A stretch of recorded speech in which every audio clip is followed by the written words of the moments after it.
মুখের ওপর মুকেশ থাকা মিথ্যা ছবির আয়না। যতই তুমি মানুষ চিনো, বেঈমান মুনাফিক ব্যক্তি আপনি চিনতে পারবেন না। সুবিধাবাজি মানুষগুলো আপনি কোনোদিন চিনতে পারবেন না। তো আসলে এই কথাগুলি খেলে বলছে জানেন, ভিডিও দেখলে আপনারা বুঝতে পারবেন। অবশ্যই সবকিছু বিস্তারিত আপনার সামনে একদম খোলাসা হয়ে যাবে। প্লিজ। আমি ছাত্রলীগের কর্মী ছিলাম না, শুধু ছোটখাটো একটা নেতাও ছিলাম, হলের পোস্টেড ছিলাম। আজকে প্রথমে ধন্যবাদ ও কৃতজ্ঞতা জানাচ্ছি হাজার বছরের শ্রেষ্ঠ বাঙালি জাতির জনক শেখ মুজিবুর রহমানের সুযোগ্য কন্যা, যার নেতৃত্বে বর্তমানে বাংলাদেশ বিশ্বে উন্নয়নে একটি রোল মডেল হিসেবে পরিচিত, এবং যিনি তার লিডারশিপের কারণে আসলে আমরা দেখেছি যে বিশ্বের বড় বড় নেতাদের মাঝে তার স্থান করে নিতে পেরেছেন।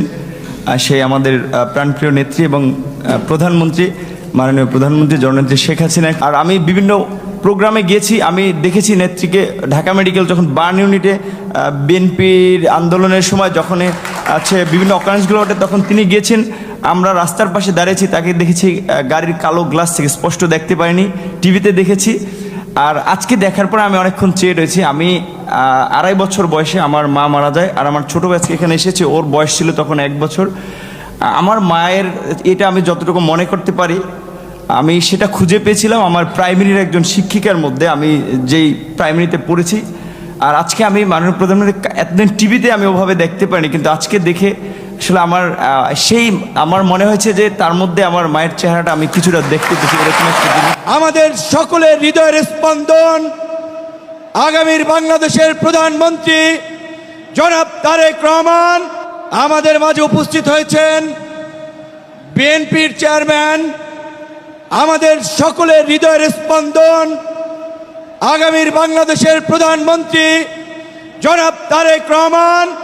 আজকের প্রধানমন্ত্রী তার পিতা আধুনিক বাংলাদেশের রূপকার শহীদ প্রেসিডেন্ট জিয়াউর রহমান 1977 সালে তখনকার বাস্তবতায়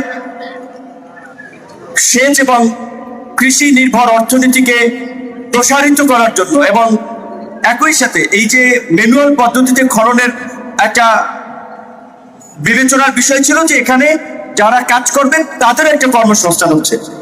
তো পিতার পথেই আমরা দেখতে পেলাম পুত্র বর্তমান বাংলাদেশের প্রধানমন্ত্রী, বাংলাদেশের অভিসংবাদিত নেতা জনাব তারেক রহমান একইভাবে নির্দেশনা দিয়েছেন। এবং আজকে আপনারা আশা করি ভিডিওটা আপনারা দেখছেন। আসলেই এই নেতাগুলো কোনোদিন প্রকৃতির রাজনীতি করে না। এরা এক প্রকার সুবিধাবাজ।